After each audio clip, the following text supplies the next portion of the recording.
one of the reasons why we have this event, Susie Felch, Malloy Fall, who's the founder of one of the founders of PICCC, and one of the founders of the Business Alliance as well.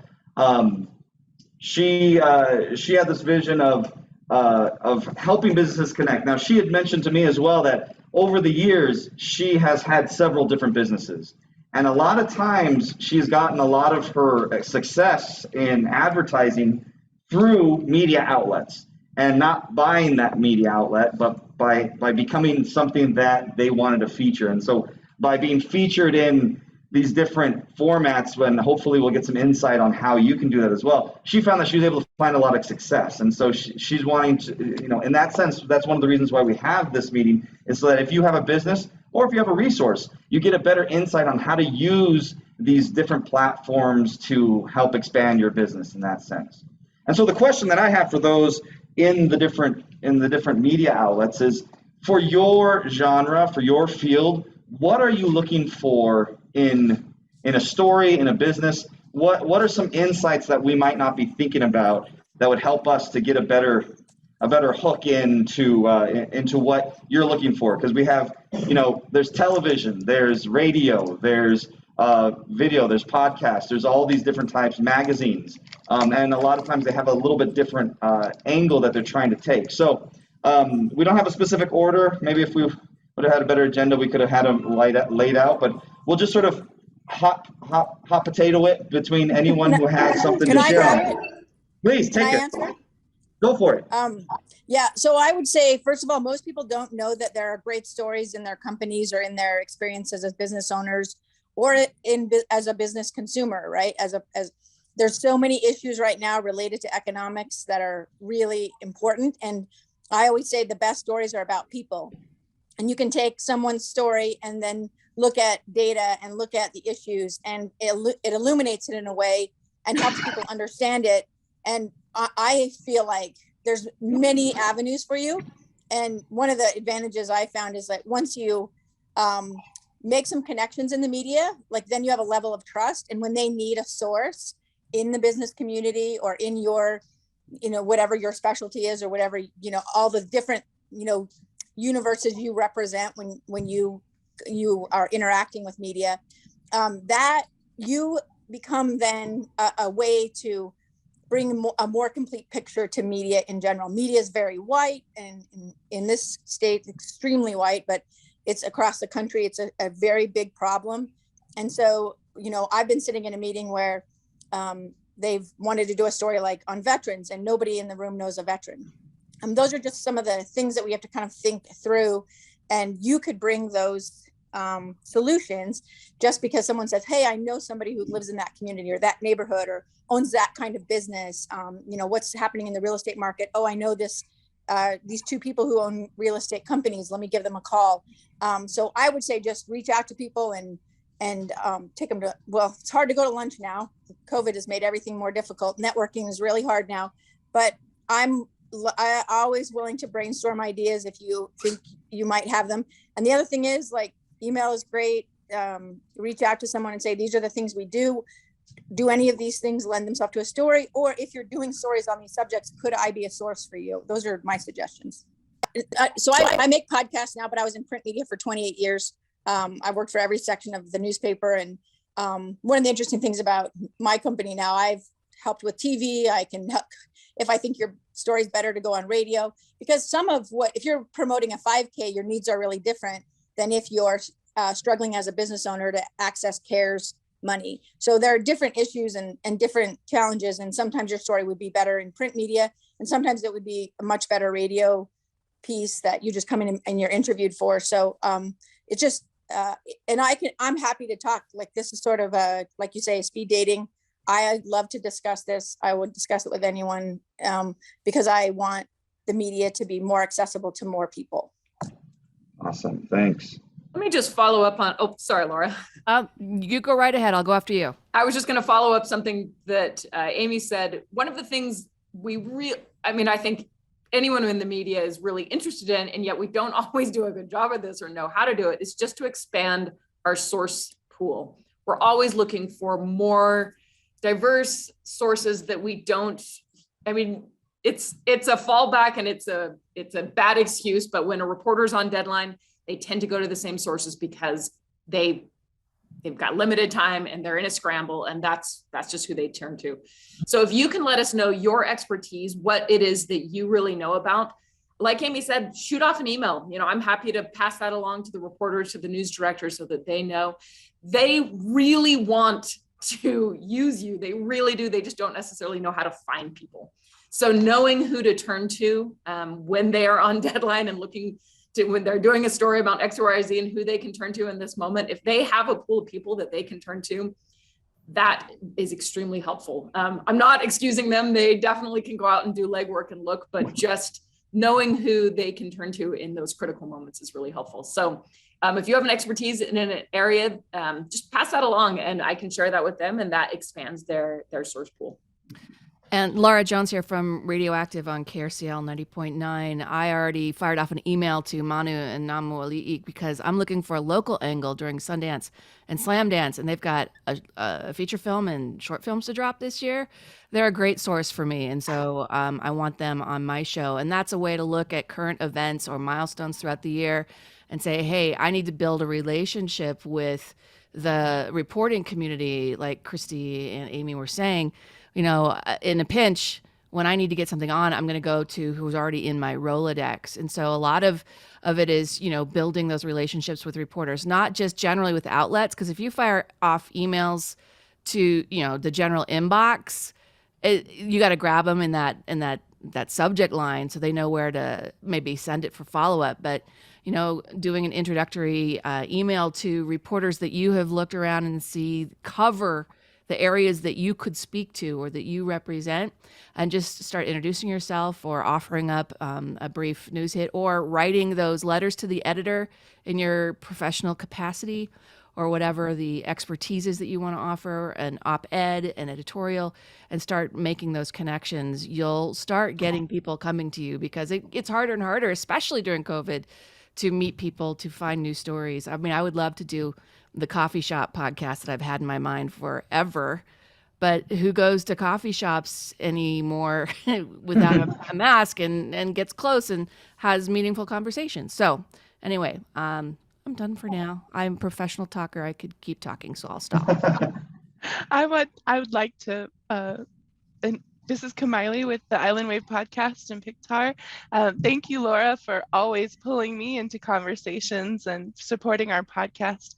We'll actually be collaborating with Laura for Oretta, my co-host, and I, Oretta Tupola. We're doing a community health worker series. We're trying to raise awareness about community health workers and the work that they do in connecting our communities with resources.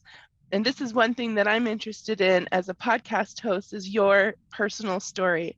And just like Amy said, representation is important, and we want to know what your inspiration is, so that when our kids who look just like you say, I can do that, that's the moment that we're looking for in a community podcast.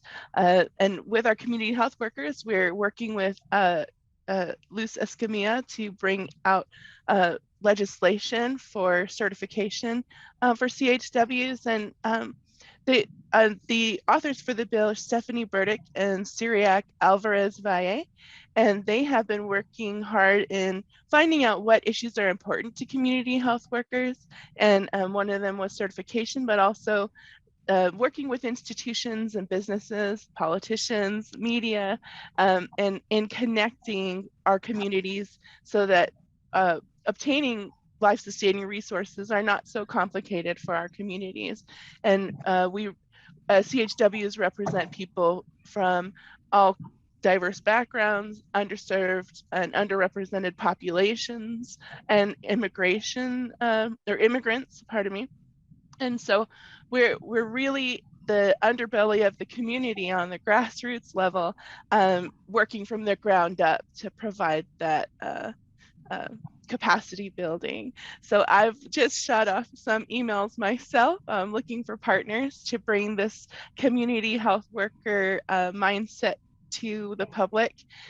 You guys have probably engaged in some, when I send out emails 100 times letting people know that I'm looking for maybe sponsorships to bring kids backpacks for school supplies.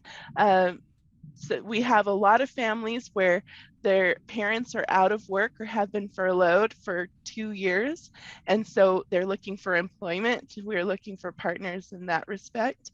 Just so solving those social issues and making the systemic social change that we can. So if you are interested in partnering with the Island Wave to bring the community resources, we do have opportunities for podcast sponsorship where we can talk about your business. If you're willing to provide discounts to our listeners, we have those opportunities as well. Thank you so much for your time.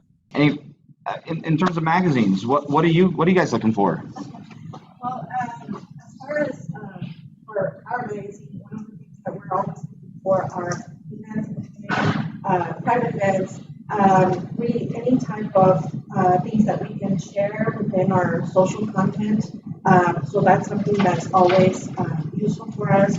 Any information that that helps the community, for example, anything that helps to any resources for the community that we can also share via our online presence, social networks. We want to grow our social media and our online presence, so that's always useful information where people can go there and get that information and get the support that they need. So that's always useful, and we can always rely on amazing businesses that are willing to provide that. Or if there are, again, any community events, any private events, we always feature them on our magazine. It's the content that we do. It's like a lot of it's nothing like news related or like politics involved. So it's more like community in the world of the community event. So we're in that area where it's all nice and pretty. So feel free to reach out. We are very happy to make new alliances and work with other media. We are currently working with Aerostar with their radio station. So we are trying to make those bonds, and we believe that we are stronger together. So and we can grow even more when we work together. So we're happy to do so, and we're going to be very happy to get to meet you all. Thank you so much. The other question that we have a lot of times for media is in these different media formats, what does the time frame look like? And I'll let you kind of go into that, depending on what you do there. But just the example being that I know, like newspapers, it's going to be more time than TV, KSL TV. They're going to want something, right now, where obviously if you're in print, they got to print it. So what is, in your different area, what does the time frame look like? And since we have you here, can I put you on the spot for that? Yeah.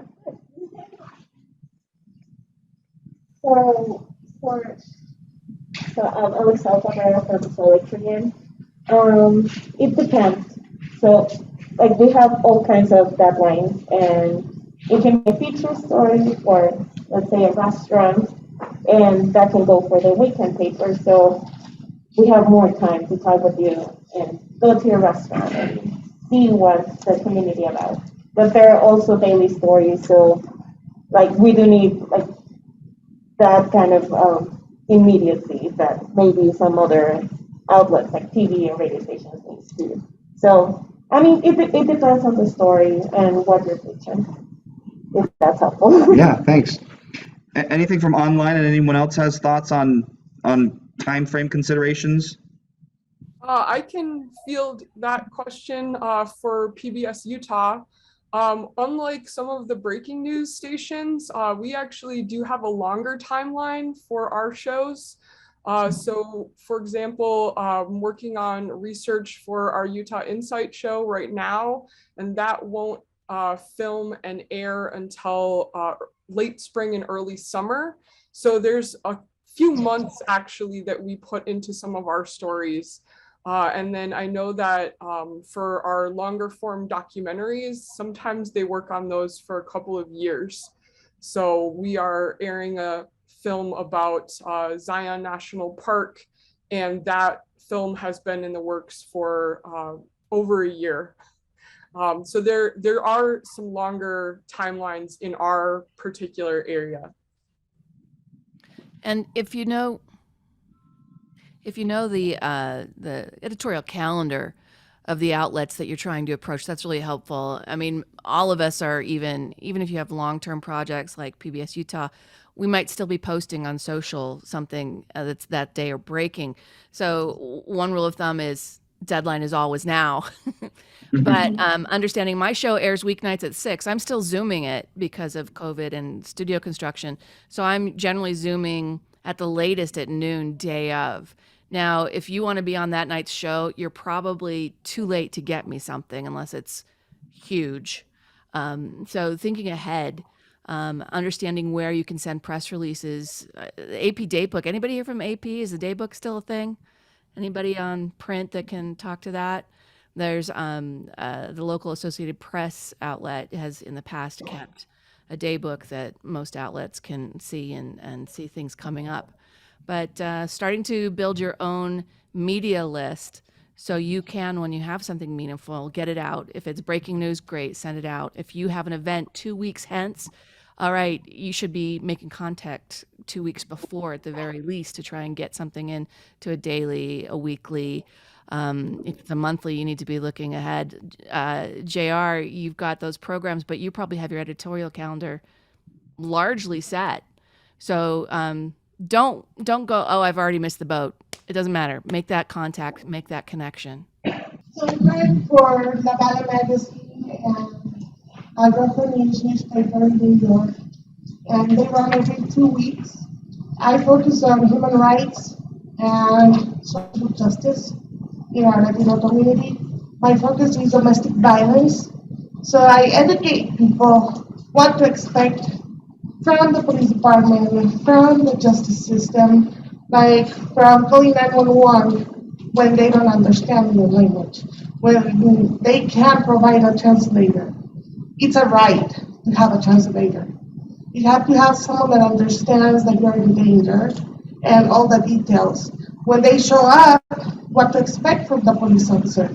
Yes, he has to take pictures of the evidence. He has to give his name, his card, a case number. He has to offer these and these and these services before he leaves. And I do write some stories when I'm given permission to, and I just tell the stories. Any last thought of something that you think that, I mean, we covered a lot of what we're looking for, but any last thoughts of maybe something you think that a business or an organization might not be considering that they should keep in mind when, in terms of, taking advantage of the media as a tool for their further success? Be responsive. If you send out a press release and I can't reach you, I'm moving on. So that contact is, pointless. Have your basic boilerplate, your about info on your organization, your bio too, that you can send out or include at the foot of every press release.